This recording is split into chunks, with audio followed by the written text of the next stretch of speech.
Hello and welcome to Truth Tuesdays. I'm Pastor Ken Martin. I'm excited that you've joined me today because I want to talk about success. Sometimes success is as simple as number one, simplifying things, and number two, getting back to the basics.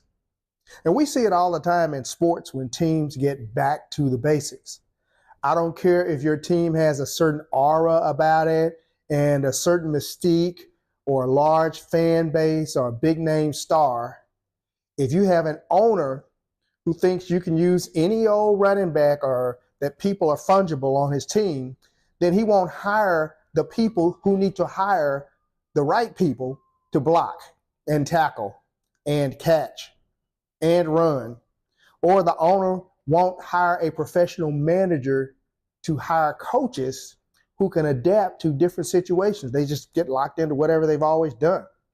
And you can sew any name you want to on the jerseys. You could even sew Dallas Cowboys on your jerseys, and you won't have success.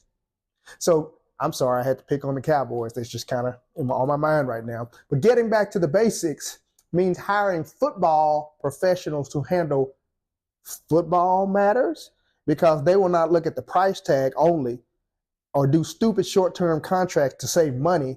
They will get the running back that the team needs. They will be getting back to basics. And that means that you hire business people to handle the business matters, football people to handle the football matters. And we also see it in business when we see companies kind of get out of the business of spending time and wasting time on things that they don't do well or that are expensive or costly for them. But instead, they start spending time on the things that they are actually good at. In one of my favorite mystical businesses, we see that. That's in Forrest Gump with Bubba Gump and the Bubba Gump Shrimp Company. I know I've said it before, but I'm going to do it again. You know, you could have barbecue shrimp, boiled shrimp, broiled shrimp, baked shrimp, sauteed shrimp, fried shrimp. You can have shrimp dishes like shrimp kebabs and shrimp creole. You can have shrimp gumbo.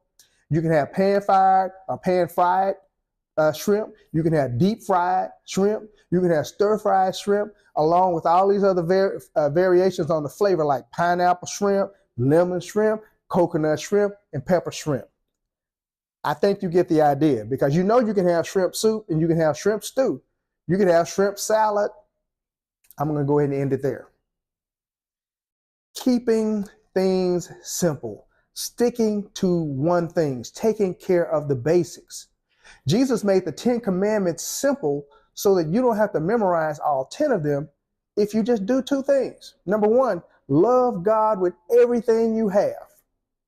Number two, love your neighbor like you love yourself. Now, in modern times, I think that we have a habit of thinking that we can take God for granted, as if he's going to change, or he has already changed so that he gives up on his desires and all of his commands. He's relaxed all his standards for us because he knows our heart. And in Genesis chapter 4, back to the book of Genesis, Cain brought an offering to the Lord from the fruit of his ground, and his brother Abel also brought an offering to the Lord of the firstlings of his flock. I want you to focus on that word firstlings, first fruits. First is important because firstlings signifies that Abel took the best of his flock right off the top. While it may be that Cain likely offered to God something that was based on what he had left over, or just to grab some stuff up and he kept the best for himself, who knows? But in any event, he didn't place the priority on it that Abel did. And so God had high regard for Abel's offering, but he did not have high regard for Cain's offering. Abel didn't even tithe right now. We're just talking about his offerings, but he offered from the first fruits. Now, Exodus, Leviticus, Numbers, Deuteronomy, 2 Kings, 2 Chronicles, Nehemiah, Psalm, Ezekiel, Hosea, and Micah all make reference to the importance of first fruits. So getting back to basics for us means doing what Jesus suggested and saying, love God with everything you have and love your neighbor like you love yourself. That way you will honor him in all 10 of the commandments, doing those two things. Like the Dallas Cowboys, for instance, or some other sports team, when you lose the wisdom and the benefits of simplicity, you will find yourself being less than successful. Put another way, when you don't give God the very best you have of your time, of your talents, of your resources, no matter how much you give him at the end, he views your offering the same way he viewed Cain's offering. You eventually thought about him and you gave, and that's good. As you give, it'll be given unto you. You gave to him what was left afterwards, after you paid your rent, or you handled the mortgage, or after your car note, your medical insurance, your car insurance, your property insurance.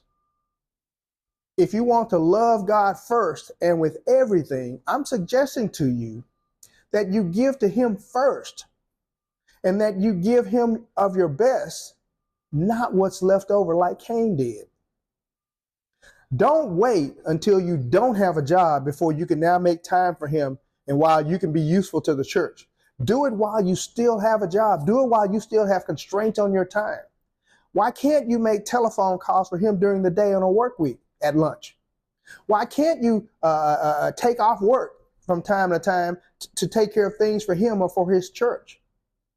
I mean, after you return the tithe, which is really his, you're not doing a whole lot by returning to him what is his. Why don't you give an offering from the first fruits instead of from the leftover last fruits? That's what I'm talking about.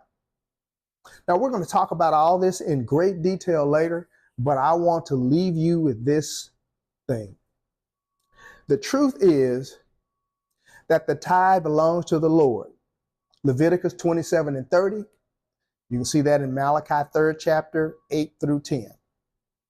The truth is that we should give offerings of our time, of our treasure, of our talents, and our money, if you didn't catch that earlier, based on what we heard earlier about what Exodus and Leviticus and Numbers and Deuteronomy and 2 Kings and 2 Chronicles, Nehemiah, Psalm, Ezekiel, Hosea, and Micah have to say when they reference first fruits. Not leftovers and not crumbs of your time, your talents, and your treasures. First fruits. So no matter how much you achieve in life, no matter how much you accumulate in your life is not a success if God does not have first place in your priorities, in your attitude, in your heart, and your actions. You have to love him with all you got. Now, please, whatever you do, don't shoot me. I'm just the messenger. And that's just the truth, the whole truth, and nothing but the truth. I hope you'll hear what I'm saying today and simplify your life so you get back to the basics. Loving God first and loving him best. And then loving your neighbor like you love yourself. I didn't say love him after you love yourself. Love your neighbor like you love yourself. And whatever you do, don't forget to like, share, and subscribe as the case may be. And I shall look forward to seeing you again right here. May God bless you and keep you. That is my prayer.